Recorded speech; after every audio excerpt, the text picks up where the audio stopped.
역설적 삶을 살다라는 제목으로 함께 말씀 듣도록 하겠습니다. 오늘 말씀은 바울과 바나바가 전도 여행 중에 바울이 설교한 내용을 담고 있는 본문입니다.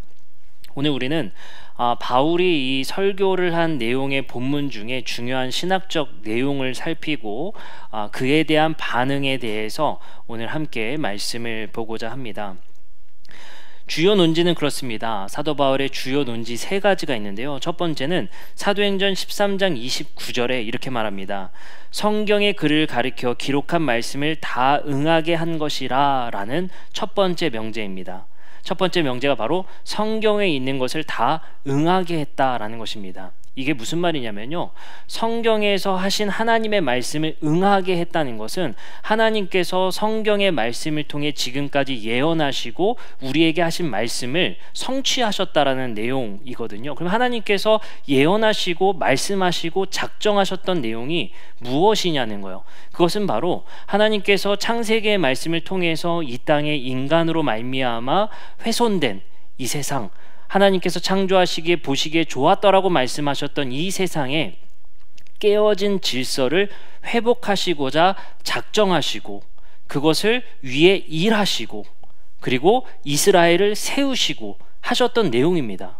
이 하나님이 작정하셨던 내용은 바로 하나님이 창조하신 세상의 창조를 회복하시고자 하는 약속, 그것을 예수를 통해 응하셨다는 거예요. 그래서 여기서 중요한 포인트의 신학적인 내용은요, 우리 인류 한 명을 구원하시고자 하는 것이 아니라 하나님은 세상을 이처럼 사랑하셨다는 거예요. 하나님이 창조한 세상을 사랑하셔서 인류부터 모든 피조 세계 모든 것을 회복하시고자 일하시고 작정하시고 약속하셨다는 것이 바로 구약의 말씀입니다. 그 약속을 이스라엘을 통해서 하시고자 했었던 하나님의 일하심, 그것의 실패, 다시 그 말씀을 성취하시고자 예수 그리스도를 통해서 그 말씀을 응하셨다라는 이야기가 바로 지금 읽었던 성경의 글을 가리켜 기록한 말씀을 다 응하게 했다라는 말씀입니다. 두 번째 신학입니다. 사도행전 13장 30절의 바울의 설교의 두 번째 명제는 이렇습니다. 하나님이 죽은 자 가운데서 그를 살리셨다. 이건 우리가 수없이 들었습니다. 바로 부활에 대한 명제입니다. 하나님이 그를 살리셨다라는 것은 무슨 의미가 있냐라는 것입니다. 하나님이 예수를 살리셨다는 것은 제가 누차 중요하다고 말씀을 드렸습니다. 예수님이 살아나신 것이 아니라 하나님이 살리셨다라는 사건으로 읽어야 된다라고 말씀을 드렸어요. 13장 33절에도 반복됩니다. 곧 하나님이 예수를 일으키사. 34절에도 말합니다. 하나님께서 죽은 자 가운데서 그를 일으키사. 부활은 예수가 살아난 것이 아니라 하나님이 살리신 사건으로 읽어야만 합니다. 왜 그러냐면 인간은 죽었다 다시 소생하는 것이 불가능합니다. 그것은 어떤 영역이죠? 신의 영역입니다. 유대인들은 그렇게 생각했습니다. 인간이 부활한다는 것, 억울한 죽음 가운데 하나님을 위해서 열심히 살다가 죽은 사람은 하나님이 그를 살리실 거라 믿었습니다. 그것은 신의 영역이고 인간으로는 할 수 없는 초월적인 일이라 믿었습니다. 근데 그 한 사람, 바로 예수 그리스도가 살아나셨다는 거예요. 그 말은 뭐냐? 바로 신이 할 수 있는 일, 신적인 존재만이 할 수 있는 일을 예수를 통해 드디어 해내셨다는 거예요. 그 말은 예수님께서 이 땅에 오셔서 하신 일들, 하나님이 예수를 통해 하시겠다라고 말씀하셨던 것들, 예수님이 이 땅에서 가르치셨던 것들, 그것을 모두 하나님께서 인정하시고 옳다 하셨다라는 증거가 된다는 겁니다. 예수가 살아난 것이 아니라 하나님이 그를 살리심으로 예수님이 하신 말씀, 예수를 통해 하시겠다는 일들이 옳았다라고 증명된 사건으로 알게 되는 것입니다. 두 번째 명제입니다. 예수의 죽음에 대한 의미입니다. 사도행전 13장 38절에 이렇게 말합니다. 그러므로 형제들아, 너희가 알 것은 이 사람을 힘입어 죄사함을 너희에게 전하는 것이다. 이것도 우리 수없이 들었어요. 그쵸? 세례 요한부터 하신 얘기고 예수도 했고 제자들도 똑같이 전했던 내용은 회개하라, 죄사함을 얻으라는 거였어요. 회개하라 죄사함을 얻으라. 여기서 죄사함을 얻는다는 것은 우리가 기존에 지었던 윤리적이고 도덕적인 잘못들에 대한 사함을 받으라는 게 아니에요. 어릴 때 거짓말했던 것들, 어렸을 때 도둑질했던 것들, 미워했던 것들, 그것으로부터 용서받으란 내용이 아니에요. 여기서 죄사함을 받으라는 것은 죄라는 어떤 실제적 존재로부터 해방되라는 얘기예요. 그리고 너희는 회개하라, 전향하라는 얘기예요. 어디로 전향해라? 너희가 매인 것으로부터 전향해서, 너희가 매인 가치, 정체성으로부터 전향해서 새로운 가치, 새로운 정체성으로 너희는 전향하라. 그 대상이 누구예요? 바로 예수 그리스도시다 라고 말하는 거예요. 그래서 죄사함이라는 것은 우리가 얽매여 있던 것들, 우리가 종노릇하던 것들로부터 우리가 전향해서 회개해서 예수 그리스도 앞에 우리가 다시 회개하는 것, 그것이 바로 죄사함입니다. 그래서 반복적으로 이렇게 말합니다. 사도행전 13장 38절, 그러므로 형제들아 너희가 알 것은 이 사람이 누구예요? 예수 그리스도를 힘입어 죄사함을 얻어라. 39절에 말합니다. 또 모세의 율법으로 너희가 의롭다 하심을 얻지 못하던 모든 일에도 이 사람을 힘입어 믿는 자마다 의롭다 하심을 얻는 것이다. 로마서 6장 6절도 마찬가지입니다. 우리가 알거니와 옛사람이 예수와 함께 십자가에 못 박힌 것은 죄의 몸이 죽어 다시는 우리가 죄라는 존재에게 종노릇하지 않게 하는 것이 죄사함이라는 거예요. 로마서 5장 19절도 이렇게 말합니다. 한 사람이 순종하지 아니함으로 많은 사람이 죄인 된 것. 여기서 죄인 된 것이 무엇입니까? 내가 잘못해서가 아니에요. 다른 한 사람이 잘못해서 내가 죄인 된 것, 뭐예요? 죄에 매인 삶, 죄에 종노릇하게 된 삶, 것 같이 한 사람이 순종하심으로 많은 사람이 의인되게 되었다. 21절에 이렇게 말합니다. 이는 죄가 사망 안에서 왕노릇하고 있었다는 거, 이 세상은. 그러나 이제 왕노릇한 것 같이 은혜도 또한 의로 말미암아 왕노릇하여 우리 주 예수 그리스도로 말미암아 영생에 이르게 했다라는 거예요. 다 예수 그리스도의 십자가의 죽으심의 의미, 그게 뭐죠? 우리를 죄사하셨다는 거예요. 그럼 우리는 늘상 이렇게 말했어요. 예수 그리스도의 죽으심으로 나는 죄를 사했어요. 그게 여러분들의 잘못을 사했다는 의미도 있지만 궁극적이고 중요한 내용은 뭐예요? 궁극적인 것으로부터 해방됐다는 거예요.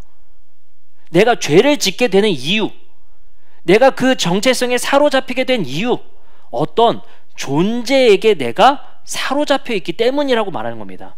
예수의 죽으심은 바로 그것으로부터 우리를 해방시켰다라는 의미가 될 것입니다. 그래서 이제 우리는 그것으로 해방되어 전향해서, 성경적인 단어로는 회개해서 예수 그리스도 앞에 다시 순종하는 사람, 예수 그리스도가 왕노릇하는 것에 순종하는 사람, 죄의 종노릇하는 것이 아니라 예수 그리스도 앞에 종노릇하는 사람. 그래서 바울은 늘 편지 앞에 이렇게 씁니다. 예수 그리스도의 종된 바울은, 예수 그리스도에게 종된 바울이, 이렇게 말합니다. 그 말을 보겠습니까? 이제 나는 죄사함 돼서 전향했다.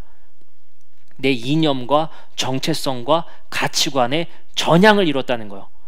누구에게? 예수 그리스도의 정체성과 가치와 그의 이념 앞에. 그래서 우리의 삶의 지표는 이제 예수 그리스도께서 이 땅에 역설적인 삶을 사시고 역설적인 가르침을 하신 그 삶의 가르침과 삶이 우리의 삶의 지표가 되고 정체성이 되고 이념이 되고 그것이 세계관이 되게 됩니다. 우리는 이제 그렇기 때문에 사도행전의 말씀의 언어로 본다면 우리는 다른 임금, 곧 예수 그리스도를 임금이라 부른다는 거야. 황제, 주라 부르게 됐다는 거야. 다시 말하면 그 당시의 언어로 표현한다면 이렇게 말할 수 있을 거예요. 이제 우리의 주님은, 이제 우리의 황제는 가이사가 아니라, 로마의 황제가 아니라 예수 그리스도가 우리의 주님이십니다. 우리의 황제이십니다.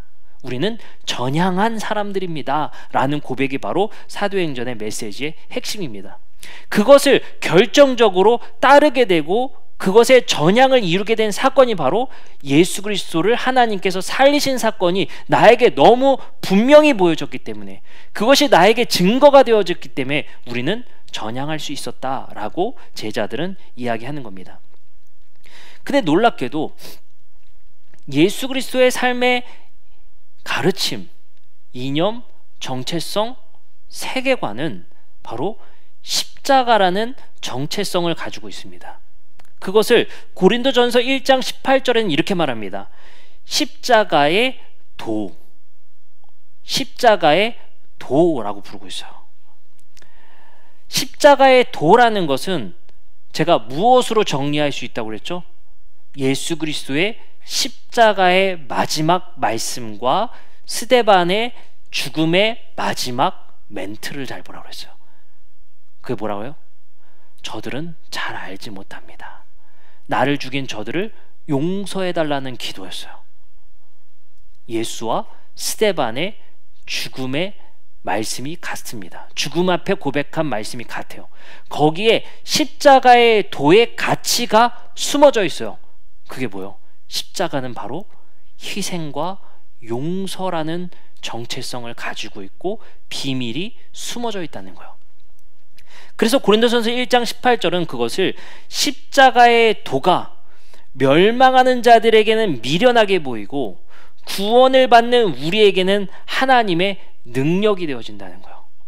이게 무슨 원리를 말하는 거냐면요, 십자가의 도, 십자가로 밝혀진 이제 누군가를 희생해서 누군가를 희생시켜서 승리하려는 로마의 승리의 공식, 유대교의 승리의 공식이 아니라 이제 나의 희생으로, 나의 용서로, 나의 십자가적 삶을 통해 승리를 이루시겠다는 하나님의 새로운 공식, 그것이 밝혀졌다는 거예요. 그래서 십자가는 누군가의 미련한 것, 약한 것, 아픈 것, 고난, 저주가 될 수 있겠지만 우리에게는 십자가로 승리하는 비결을 배우게 됐기 때문에 그것이 바로 하나님의 능력이다라고 고백하게 된다는 거예요. 그래서 우리는 하나님의 능력, 하나님이 우리를 통해 어떻게 능력을 발현하시느냐, 나의 희생과 용서와 가난을 통해, 십자가의 삶을 통해 하나님의 능력이 발현된다는 사실을 우리는 체험하게 되고 감각하게 되어진다는 거예요. 고린도 후서 13장 4절에는 바울의 고백을 통해 그 십자가의 도의 능력을 우리는 엿볼 수 있습니다. 그리스도께서 약하심으로 십자가에 못 박히셨다. 십자가를 뭐라고 불려요? 약하다. 약하다. 세상의 사람들에겐 약하게 보이는 죽음. 그리고 말합니다. 하나님의 능력으로 살아계시니 우리도 그 안에서 약하나 너희에게 대하여 하나님의 능력으로 그와 함께 살리라. 우리는 세상의 사람들의 평가로는 십자가는 약함이라고 부르겠지만 그 안에 하나님의 능력의 비밀이 숨어져 있다는 거예요. 그래서 우리는 그걸 약함이라고 부르지 않고 능력이라고 부르게 됩니다. 갈라디아서 6장 14절은 이렇게 말합니다. 그러나 내게는 우리 주 예수 그리스도의 십자가 외에 결코 자랑할 것이 없습니다.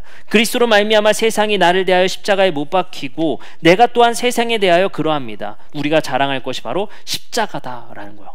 근데 이거를 우리는 이 십자가에 담겨있는 의미를 살피지 않고 십자가 목걸이하고 귀걸이하면 다라고 생각해요. 교회에 십자가 걸어놓고 십자가를 밝히면 된다고 생각해요. 그것이 아니에요. 우리의 삶의 십자가의 정체성, 십자가의 도가 있는지를 물어보는데 우리는 그 정체성을 찾고 할례와 음식법과 안식일을 우리가 지키듯이 몸에 새기려고 한단 말이에요. 십자가를 반복적으로 우리가 주술적으로 부른다고 능력 없고요.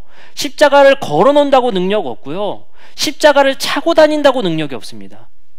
그 십자가의 도가 나에게 있냐는 거예요. 고린도후서 17장 28절에서 30절에 이렇게 말합니다. 그 밖의 것은 제쳐놓고서라도 모든 교회를 염려하는 염려가 날마다 내 마음을 누르고 있습니다. 누가 약해지면 나도 약해지지 않겠습니까? 누가 넘어지면 나도 애타지 않겠습니까?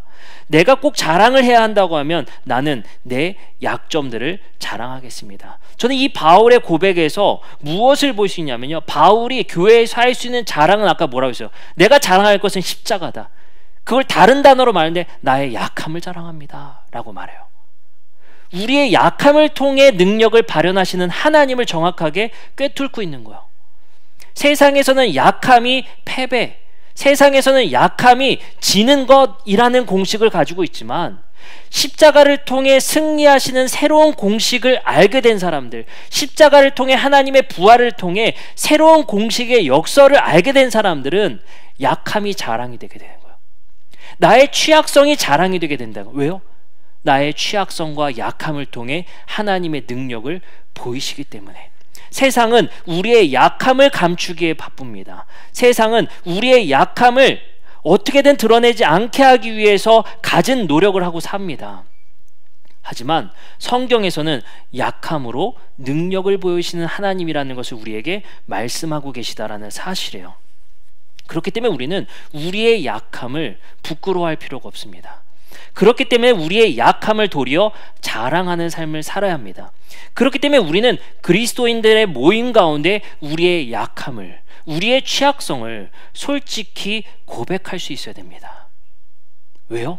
그것이 이제 더 이상 나에게 부끄러움이 아니기 때문에. 나의 가정 환경, 나의 자라온 배경, 삶의 관계들, 나의 성격들, 나의 취약성들, 그것이 더 이상 나에겐 가시와 부끄러움이 아니라 하나님이 나의 그 약함을 통해 일하실 거라는 것을 알기 때문에 그것이 더 이상 우리에게 부끄러움이 되지 않는다는 겁니다. 그리고 이 설교가 맞춰지자 한 가지 반응이 등장합니다. 사도행전 13장 44절부터 45절입니다. 이제 반응을 보는 거예요. 이게 바울의 설교를 들었고 이제 반응을 봅니다. 13장 44절부터 45절입니다. 그 다음 안식일에 온 시민이 거의 다 하나님의 말씀을 듣고자 하여 모입니다. 유대인들이 그 무리를 보고 시기가 가득하여 바울이 말한 것을 반박하고 비방합니다. 13장 46절부터 48절입니다. 바울과 바나바가 담대히 말하여 이르되 하나님의 말씀을 마땅히 먼저 너에게 전할 것이로되 너희가 그것을 버리고 영생을 얻기에 합당하지 않은 자로 자처하기로 우리가 이방인에게로 향하겠습니다. 너희들이 거부하고 비방하니 이제 너희에게 전할 것을 누구에게? 이방인들에게 전하겠습니다 라고 말합니다. 그러자 유대인들이 더 분노하죠. 50절에 이렇게 말합니다. 이에 유대인들이 경건한 귀부인들과 그 신의 유력자들을 선동하여 바울과 바나바를 박해하여 그 지역에서 쫓아내니 라고 말합니다. 놀랍게도 여기서 바울과 바나바가 말했던 그 핵심 메시지가 뭐라고요? 약함을 자랑하게 되는 것, 십자가의 도를 순응하게 된다는 것, 그걸 내가 수용하게 돼서 그 삶을 지향하게 된다는 것. 근데 그것이 가진 자에겐 불편함이었어요. 그것이 이미 종교적 기득권을 가진 사람들에게는 분노였습니다. 예수의 말씀 곳곳에서 예수의 말씀에 분노하는 사람들은 가진 자, 먼저 된 자, 먼저 종교적 기득권을 가진 사람들이 예수 그리스도에 대해서 반대하고 십자가의 처형을 종용했습니다. 복음의 메시지는, 예수 그리스도의 십자가의 도의 메시지는 우리로 하여금 약해짐을 통해 하나님의 능력이 발휘되기를 바라시고, 그 약해짐은 우리의 희생과 가난과 고난과 십자가의 정신이었습니다. 근데 그것이 가진 자에게, 먼저 된 자에게는 불편함이 되고 맙니다. 이러한 현상이 아마 초대교회는 계속되었던 것 같습니다. 고린도전서 1장 27절에 29절에는 바울은 이렇게 말합니다. 그러나 하나님께서 세상에 미련한 것들을 택하사 지혜 있는 자들을 부끄럽게 하려 하시고 세상에 약한 것들을 택하사 강한 것들을 부끄럽게 하려 하시며 하나님께서 세상에 천한 것들과 멸시받는 것들과 없는 것들을 택하사 있는 것들을 패하려 하시니 이는 아무 육체도 하나님 앞에서 자랑하지 못하게 하려 하심이라. 아마 이 원론적인 반복은, 이 순환은 초대교회에 반복됐을 것 같습니다. 가난한 자, 약한 자, 멸시받은 자를 향한 메시지들이 계속되는 반복을 이루고 있다는 것을 편지를 통해 우리는 볼 수 있습니다. 그래서 요한복음 17장 2절에서 3절은 우리가 궁극적으로 얻어야 될 것을 이렇게 말합니다. 아버지께서 아들에게 주신 모든 사람에게 영생을 주게 하시려고 만민을 다스리는 권세를 아들에게 주셨음이로다. 영생은 곧 유일하신 참 하나님과 그가 보내신 자 예수 그리스도를 아는 것입니다. 중요한 거 뭐래요? 아는 거래요. 여기서 아는 게 뭡니까? 비밀에 감춰져 있는 것. 그걸 마가복음 버전으로는 하나님 나라의 비밀이라고 부릅니다. 비밀. 뭔가 시크릿하게 감춰져 있는 것. 그래서 예수님이 계속 비유를 이렇게 얘기하잖아요. 감춰진 보화. 내가 그거에 대한 가치를 알게 되면 내 재산을 팔아서 그 땅을 사겠다는 거예요. 그러니까 계속 예수님이 이것이 누군가에게는 감춰져 있다는 거예요. 이 지혜가, 이 알미, 이 진리가. 근데 이것은 사실은 감춰져 있다라고 할 수 있지만 거부하게 되는 것이거든요. 이것이 강한 자에게는 미련한 것이 되기 때문에, 강한 자에게는 거부되어지는 거기 때문에. 왜요? 내가 약해져야 되니까, 내가 나눠야 되니까, 내가 희생해야 되는 거니까 그것을 받아들이기가 어렵다는 것입니다. 그 알을 갈라디아서에서의 바울은 복음의 진리라 표현합니다. 갈라디아서 2장 5절에 이렇게 말하죠. 그들에게 우리가 한시도 복종하지 아니하였으니 이는 복음의 진리가 항상 너희 가운데 있게 하려 함이라. 복음의 진리. 진리가 뭐예요? 변치 않는, 변하지 않는, 틀리지 않고 변하지 않는 어떤 명제를 말하잖아요. 이 진리가 뭡니까? 이 진리, 복음의 진리. 아까 말했던 예수 그리스도의 십자가에서 보여주신 새로운 공식, 새로운 방식을 말하는 거거든요. 갈라디아서 2장 14절에 이걸 이렇게 말합니다. 그러나 나는 그들이 복음의 진리를 따라 바르게 행하지 아니함을 보고 모든 자 앞에서 게바에게 이르되 복음의 진리를 따라 행하지 않는 모습의 예를 말합니다. 내가 유대인으로서 이방인을 따르고 유대인답게 살지 아니하면서 어찌하여 억지로 이방인을 유대인답게 살게 하려느냐 하였노라. 이게 복음의 진리를 따라 살지 않는 사람들의 삶의 행태라고 고발하는 내용이에요. 유대인으로서 이방인을 따르고 유대인답게 살지 않으면서 넌 억지로 이방인을 유대인답게 살려 하느냐. 이게 뭐예요? 복음의 진리는 자격 없는 자에게 주신 하나님의 은혜라고 그랬어요. 그게 뭡니까? 십자가에서 보여주신, 십자가에서 우리에게 새로운 도를 알려주신 이 방법은 자격 없는 누구에게나 밝혀진 진리라는 거예요. 근데 이거에 대해서 자꾸만 자격을 갖추라는 거예요. 그럼 결국에 복음의 진리라는 것은 세상을 평탄케 하고 메우고 함께 살아갈 수 있는 세상의 공존의 방식을 우리에게 어떻게 알려주는 거예요? 강한 자가 약함을 드러내고 희생의 정신으로, 십자가의 정신으로 이 세상의 창조의 질서, 하나님께서 성경에 응한 대로 이 땅의 창조의 세계를 회복하고자 작정하셨던 그 약속, 성취, 그걸 위해서 십자가의 방법을 사용하시겠다는 거예요. 그것을 통해 하나님의 능력을 발현하시겠다는 거예요. 그게 선교가 되는 거겠죠. 이것을 세례 요한은 이렇게 말합니다. 누가복음 3장 4절부터 5절입니다.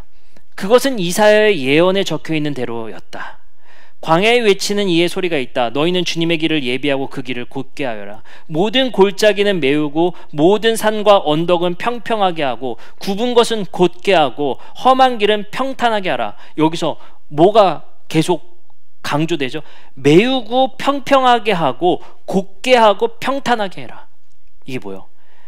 세상은 굴곡이 있고 세상은 평평하지 못하고 불공평해 있고 곧지 않고 구불구불하고 험한 길이 평탄치 않고 가기 어렵다는 거예요. 이 길을 뭐하라? 메우고 평평하게 하고 곧게 하고 평탄하게 하라. 이건 사회에 대한 메시지예요. 사회의 불공정과 불평등에 대한 해소의 선교적 사역을 교회에게 맡기셨다는 거예요. 근데 이걸 어떻게 메우고 어떻게 평평하게 하고 어떻게 굽은 것을 곧게 만듭니까? 우리의 십자가의 도를 향한 정신을 통해, 십자가적 삶을 통해, 십자가를 걸고 다는 게 아니라 십자가적 삶을 통해서 이 사회의 도전에 하나님께서 일하시겠다라고 말씀하십니다. 그것에 대한 구체적인 예는 우리가 저번 주 설교를 통해 들었죠. 누가복음 3장 8절에 이렇게 말합니다. 그러므로 회개에 합당한 열매를 맺어라. 그러자 물어봅니다. 어떻게 이 세상을 평평하게 하고 평탄하게 할 수 있습니까? 누가복음 3장 10절에 말하죠. 무리가 물어 이르되 그러면 우리가 무엇을 하면 됩니까? 라고 묻습니다. 11절에 대답합니다. 요한이 그들에게 대답하였다. 속옷을 2벌 가진 사람은 없는 사람에게 나누어 주고 먹을 것을 가진 사람에게는 그렇게 하여라. 아주 간단한 공식이라는 거예요. 내가 가졌다면 나눠줘라. 그게 십자가의 도에 담겨진 역설이라는 거예요. 가진 자가 더 갖는 게 아니라, 가진 자가 더 갖기 위해서 남의 것을 뺏는 것이 아니라 가진 자는 나눠줘라. 그리고 말합니다. 11절입니다. 요한이 그들에게 12절입니다. 세리들도 세례를 받으러 와서 그에게 물었다. 선생님, 우리가 무엇을 해야 하겠습니까? 그러자 요한이 대답합니다. 요한은 그들에게 대답하였다. 너희에게 정해준 것보다 더 받지 말아라. 또 군인들도 그에게 물었습니다. 어떻게 세상을 평평하게 할 수 있습니까? 그러면 우리들은 무엇을 해야 하겠습니까? 요한이 그들에게 대답하였다. 아무에게도 협박하여 억지로 뺏지 마라. 거짓 고소를 하여 뺏거나 속여서 빼앗지 말고 너희의 봉급으로 만족하게 여겨라. 더 가지려고 하고 더 가지려는 욕망을 통해 남을 착취하고 괴롭히지 말라는 거예요. 아주 쉬운 공식을 말합니다. 이건 다 뭐예요? 사회적 메시지예요. 사회의 평평함과 평탄을 위해 구분기를 곧게 하는 사회적 복음입니다. 그리고 그 원리와 그 메시지를 아주 간단하게, 속옷을 2벌 가진 자는 나누어주고 먹은 것을 많이 가진 자는 그렇게 해라. 그리고 내가 가진 것을 만족하라. 남의 것을 착취해서 더 가지려 하지 마라 라고 한다는 거예요. 이거에 대한 예수 그리스도의 메시지도 마찬가지였습니다. 우리가 자주 들었던 메시지죠.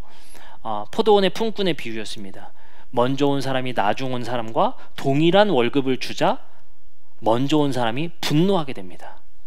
이거 제가 어떻게 메시지를 전했죠? 무임승차 이론. 우리는 왜 세상의 복지와 사회적 선교에 분노하게 되는가? 아무것도 안 한 사람한테 왜 줍니까? 그 사람이 한 대로 거두는 건데 왜 우리는 그를 도와야 합니까? 거기에 분노하는 먼저 된 자라는 거예요. 이렇게 말합니다. 먼저 온 자들이 와서 더 받을 줄 알았더니 그들도 한 데나리온씩 받은지라. 받은 후에 집주인을 원망하여 이르되 나중 온 이 사람들이 1시간밖에 일하지 아니하였거늘 그들을 종일 수고하여 더위를 견딘 우리와 같게 하였나이다. 근데 여기서 한 데나리온 뭐예요? 충분한 이미 월급이에요. 충분한 시간당의 파트타임의 급여였습니다. 근데 어떻게 해요? 분노하죠. 일한 만큼 줘야지. 이거는 당연한 자본주의의 원칙이고 방식이고 룰이라고 볼 수 있습니다. 이거에 반대되게 생각할 사람은 아무도 없을 거예요. 그러나 예수님이 이 비유에서 하시고자 하는 말씀은 자본주의의 원칙을 무너뜨려라고 하시는 게 아니에요. 너희가 끝까지 일하지 못하고 시장에 있는 사람들의 이유를 생각해 보라는 거예요. 그들은 왜 끝까지 노동의 현장에 선택받지 못했는가?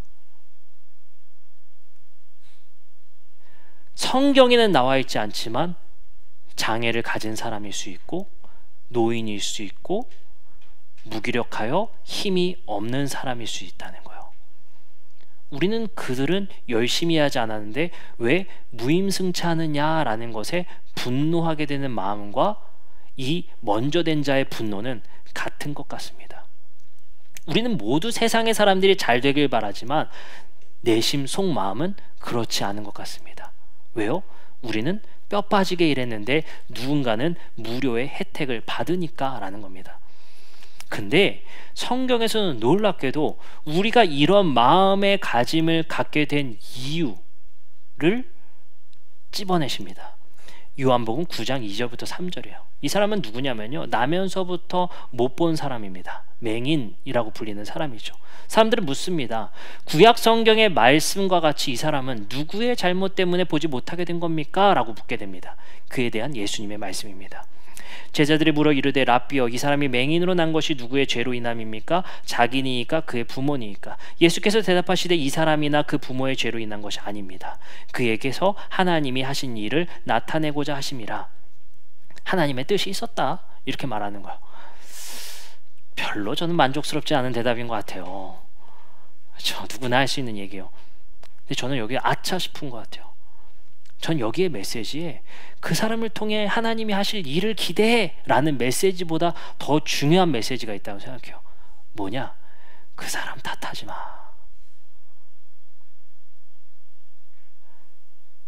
가난을 그 사람의 탓으로 돌리지 마. 그 사람의 부족함을 그 사람을 탓하지 마. 하나님은 그렇게 사람을 보시지 않아. 그것이 복음의 진리야. 우리의 마음에 무임승차에 분노를 하는 이유는 나는 이만큼 했고 그 사람은 적게 했기 때문이라고 하는 거죠. 왜 그 사람은 열심히 하지 않냐는 거예요. 근데 우리는 결코 그 사람의 삶의 사연들을 다 이해하기는 어렵습니다. 왜 그랬는지, 왜 시장의 마지막까지 선택받지 못한 노동자인지는 우리가 다 헤아릴 수가 없습니다. 그러면서 우리는 원망하고 분노하죠. 그 사람은 마지막에 들어왔는데 왜 똑같이 받습니까? 여기서의 원리는 아까 말씀드린 대로 자본주의 원칙에 대한 비판이기보다는 누군가가 가난에 처한 이유, 누군가가 그런 노동 환경에 처할 수밖에 없는 이유, 이 격차가 벌어진 이유에 대해서 그 사람 탓을 하지 말라는 거예요. 그 사람이 죄가 있어서, 부모에게 죄가 있어서. 다분히 종교적인 언어로 설명했지만 지금의 언어로 우리가 본다면 사람 탓하지 말라는 거예요. 쯧쯧, 에? 그 부모의 그 자식이네. 그 부모 하는 거 봐. 금쪽 같은 내 새끼. 기승전 부모 잘못. 그 부모 밑에서 자란 아이. 끊임없이 보게 됩니다. 그러면서 우리는 생각하죠. 탓합니다. 그 사람을 저주하고 원망하고 그 사람을 향해 분노합니다. 어떻게 학창시절을 보냈길래 저런 직업을 가지고 있어? 어떻게 살았길래 불성실하게 했길래 탈선했길래 저렇게 살고 있어? 라고 우리는 사람을 아주 단편적으로 평가하고 그를 정죄하는 것이 일상이 되어집니다. 전 이번에 굉장히 놀라운 사실 하나를 발견하게 됐어요. 우리나라는 정말 우리나라의 세계관에서 정말 죄의 종노릇하고 있다. 아까 말했던 어떤 세력의 정체성에 순종하고 있다는 모습이 확연하게 드러나는 게요. 우리나라 사람들이 지금 굉장히 좋아하는 컨텐츠가 있어요. 그게 뭔지 아세요? 누군가 나락 가는 거예요. 심지어 프로그램 중에 유튜브 컨텐츠 중에 나락 퀴즈쇼가 있어요. 그 사람을 나락 보내는 퀴즈를 하는 거예요. 그래서 그 사람이 가장 곤란한 질문을 해서 그 질문 선택해서 사람을 쓰레기를 만드는 겁니다. 그게 재밌어요. 너무 그 사람 곤란하는 게 재밌거든요. 예를 들면 이거예요. 어떤 연예인이 나와서, 연예인은 정치적 발언하기 힘들잖아요. 어떤 후보를 뽑으실 겁니까? 이런 문제예요. 그럼 그 후보 뽑으면 그 사람을 그걸 유쾌하고 재밌는 거예요. 이런 현상이 있어요? 이강인이라는 선수 한 명 보면 우리가 알 수 있어요.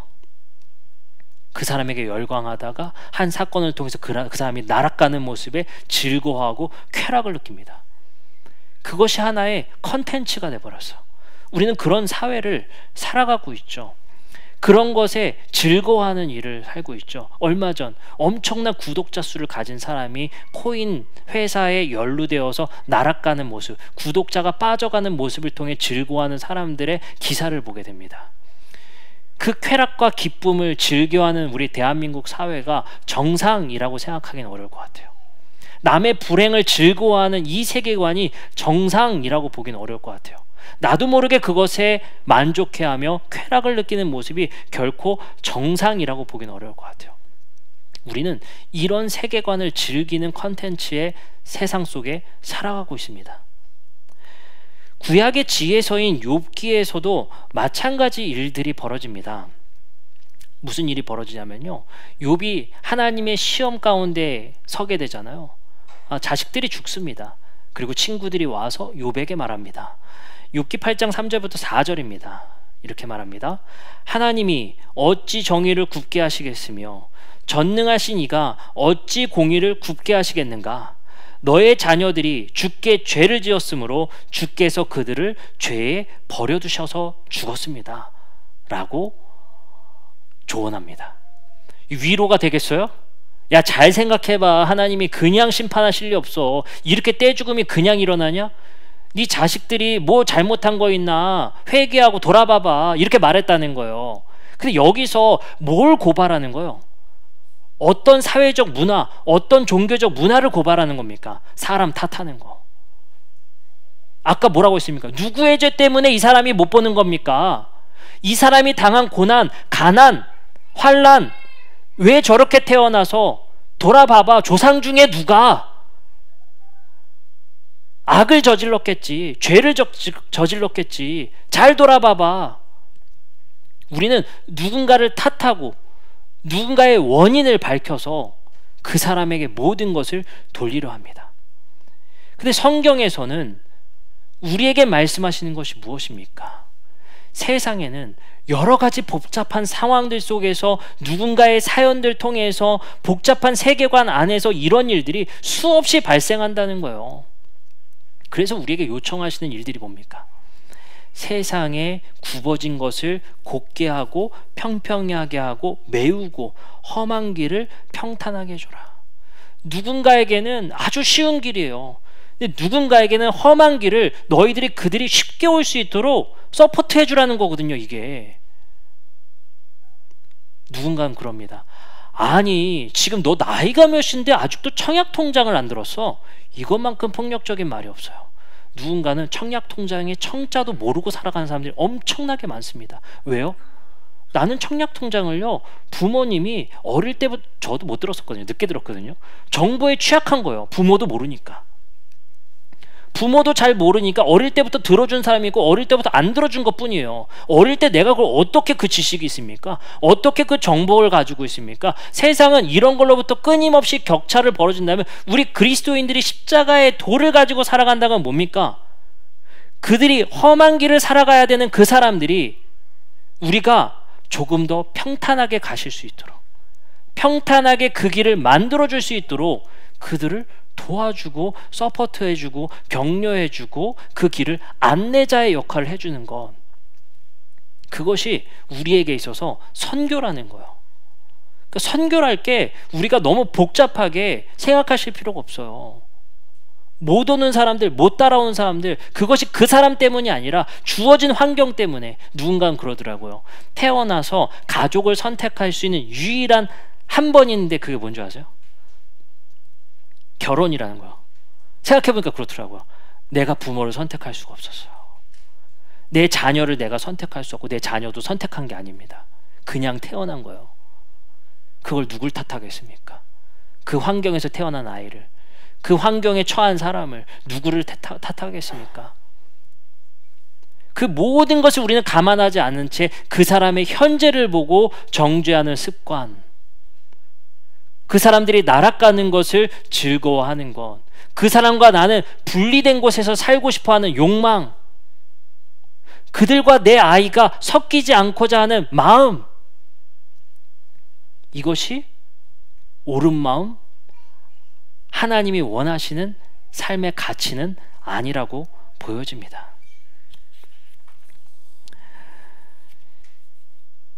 우리는 여기서 한 가지 고민해야 될 지점을 가졌으면 좋겠습니다.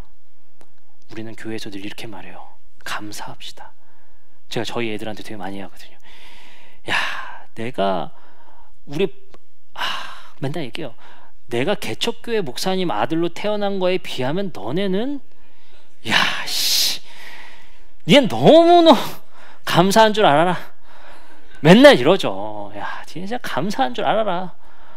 먹고 싶은 거 먹을 수 있고 진짜 감사한 줄 알아라. 우리가 흔하게 하는 얘기잖아요.